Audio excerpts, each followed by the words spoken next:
The cursed drums. There are places on the map that have long since disappeared. No one remembers their true names, and no one dares to set foot there again. People only whisper, calling it by a cold, lifeless name, the abandoned village. The village lay deep in the forest, far from any main road. Half a century ago, it was once a small community, living off the fields and the stream that ran around the village. But then, one fateful night buried everything.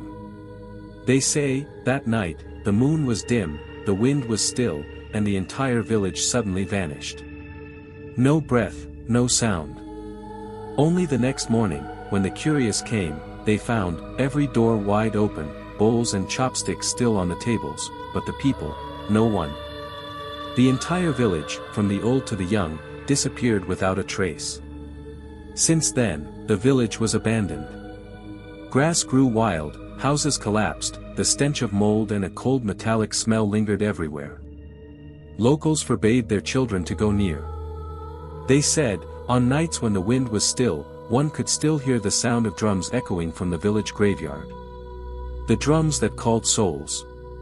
The drums that each night, led the whole village into darkness. This is not a made-up story. This is what I discovered, when I decided to step into that village, and witnessed what no one should ever witness. I came to the village on a late autumn afternoon. The dirt road leading there was almost swallowed by weeds. On both sides, rows of bare trees stretched their thin, dry branches like bony arms, brushing against my coat whenever the wind blew. The air grew colder, as though the closer I stepped toward the village, the more the temperature dropped. As soon as I stepped past the rotten village gate, I felt as if hundreds of invisible eyes were staring at me. Before me was a desolate scene. Wooden houses sagging, thatched roofs torn apart, walls peeling. Many doors still stood wide open, as if the people had just left in a hurry, without closing them. On the steps lay broken bowls, shattered oil lamps, left untouched. Everything seemed abandoned halfway. I stepped into the first house. Inside was dim, reeking of mold mixed with rotting wood. On the crooked wooden table lay bowls and chopsticks covered in thick dust. A cloth doll lay sprawled on the floor, one button eye fallen off, staring at me with an empty gaze. I bent down to pick it up, and goosebumps rose all over me. The doll was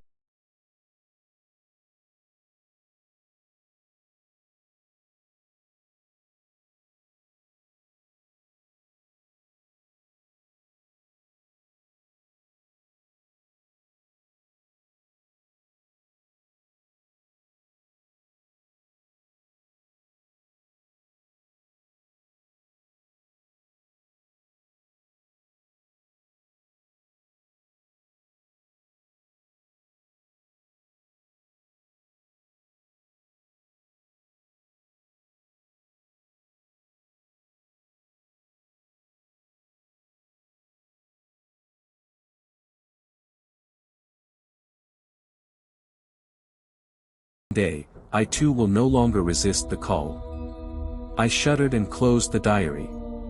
Outside, the evening light was fading, shadows falling on the village faster than usual. I decided to rest in a house near the center of the village. The house seemed less ruined than the others. I cleared a corner, spread my sleeping bag, and lit a small candle. Night fell. The air grew heavy. The village felt silent, unnaturally so. No wind, no insects. Only the pounding of my heart in my chest. I tried to reassure myself that everything was just imagination. But then, around midnight, the thing I feared most happened. A sound rose, echoing through the space. Tum, tum, tum. The drums. The sound was not loud, but it resonated, as if from beneath the ground. Steady, cold, each beat struck directly into my chest. I hurriedly blew out the candle, held my breath, and listened. The drums continued, 3 beats, then stopped. A deathly silence covered everything. I thought it was over, but only a few minutes later, the sound rose again, this time more urgent, pounding. I ran to the window, gently lifted the curtain. In the village darkness, I saw shadows. They slowly stepped out of the houses, silent, without a sound. All of them heading toward the road leading out to the end of the village. Their figures trembled under the dim moonlight, but I realized, they were not the living. Their faces pale, eyes sunken, bodies swaying like corpses forced to walk. I dropped the curtain, sank to the floor, my heart racing. The drums still echoed, commanding, endless. I knew, this was the soul-calling drums people had spoken of. I stayed awake the entire night. The drums stopped near dawn, and the village sank back into silence. When the first rays of sunlight appeared, I dared to step outside. No one remained on the streets, none of the shadows I had seen the night before.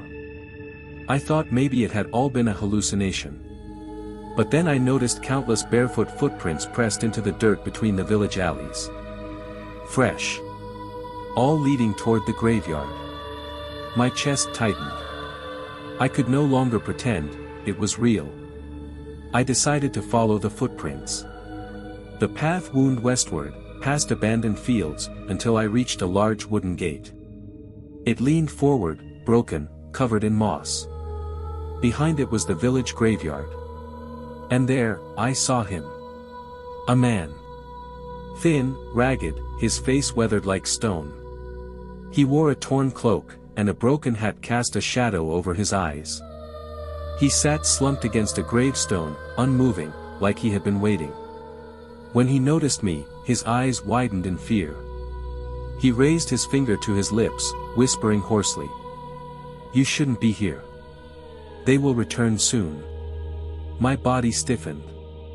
"They?" I whispered back. "Who do you mean?" The man's gaze pierced me, long and heavy. At last, he sighed. "You are not from here. Then you should know the truth. But understand, the more you know, the harder it will be to leave." We hid inside a half-collapsed house near the graveyard. In the gloom, he began his story. He was the last living person of this village. The night the drums first sounded, decades ago, he was just a boy. At first, the villagers thought it was only some strange ritual, children drumming to scare away evil spirits. But soon, the beats grew louder. Nights turned restless. Each time the drum sounded, the villagers wandered from their homes, as though entranced, and gathered at the graveyard. He told me his own parents had joined them, leaving him behind. They walked silently, as if drawn by an unseen thread.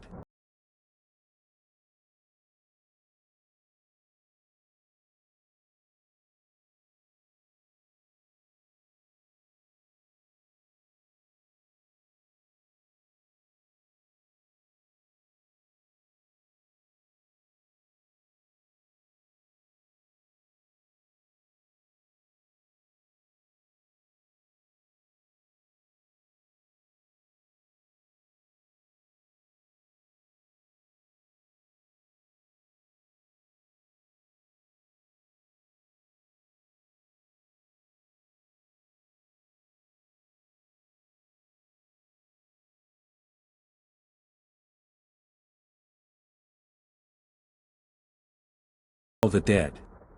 They keep feeding, night after night. And one day, they will call you too. That evening, I tried to leave. I packed my bag and followed the overgrown road that had brought me here. But no matter how far I walked, the trees grew denser, the shadows deeper. Hours passed, yet the road never ended. When I turned around, I realized in horror, the village gate was behind me again. It was impossible to escape. The man only shook his head when I told him. "It's too late.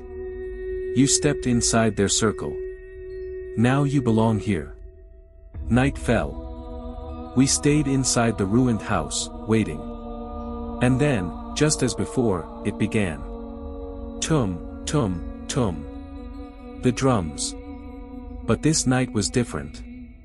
Louder. Closer.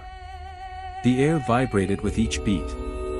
Dust fell from the ceiling, as though the very ground was shaking. From the cracks of the walls, I saw them. Dozens of pale figures marching, heading toward the graveyard again. Their feet dragged, their faces lifeless. Among them, I recognized children, elders, even a woman still clutching a baby in her arms, though both were gray and stiff. The man pulled me down, whispering, "Do not look at them. Do not answer the call." But the drums grew unbearable. My heart pounded in rhythm. My legs trembled, wanting to rise, to follow. It was as if my body no longer belonged to me. The man grabbed my shoulders, forcing me to stay seated. His nails dug into my skin. "Resist," he hissed. "Once you step out, you will never come back." I covered my ears, but the drums echoed inside my skull. Then came the whispers. Low, broken voices weaving into the beats. "Join us, come, come." I felt my vision blur. My limbs grew heavy. For a moment, I almost gave in. Almost stood and walked out into the night. But the man slapped me hard across the face. Pain jolted me awake. He glared into my eyes, desperate. "Do you see now? Do you understand why no one leaves this place?" The night stretched endlessly. The drums did not stop until dawn. By the fourth night, the man grew weaker. His voice faltered, his eyes dimmed. "They are calling me," he whispered. "I've resisted too long." I begged him to hold on. But he only shook his head. "No one escapes forever. Tonight will be my last." When the drums began again, I saw his body stiffen. Slowly, he rose to his feet. His eyes turned blank.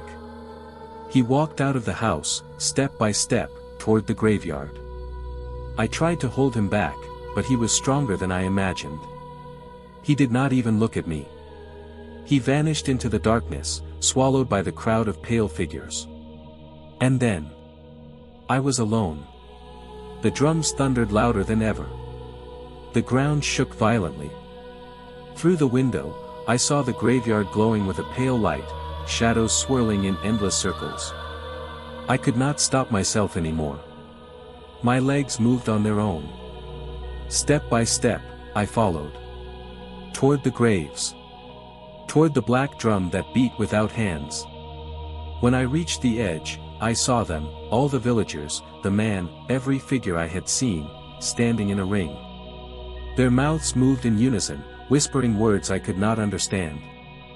And in the center, the drum pulsed, its surface glistening, not with leather, but with human skin. The last thing I remember was the sound.